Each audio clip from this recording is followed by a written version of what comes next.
مشاهد عنف لم يشهدها المغرب منذ مظاهرات عام 2016. في اليوم الخامس من الاحتجاجات أطلقت قوات الأمن الرصاص الحي على عدد من المحتجين أمام مركز للشرطة قرب أكادير.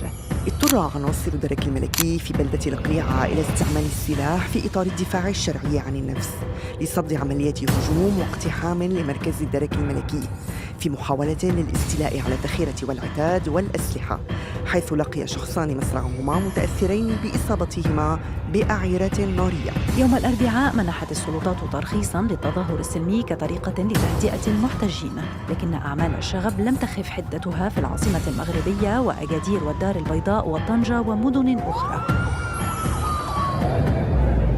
هنا في مدينة سلا قرب الرباط أضرم منظمون النار في سيارتين للشرطة وعدد من الممتلكات، ليرتفع عدد خسائر الممتلكات إلى أكثر من 140 سيارة شرطة و20 مركبة خاصة.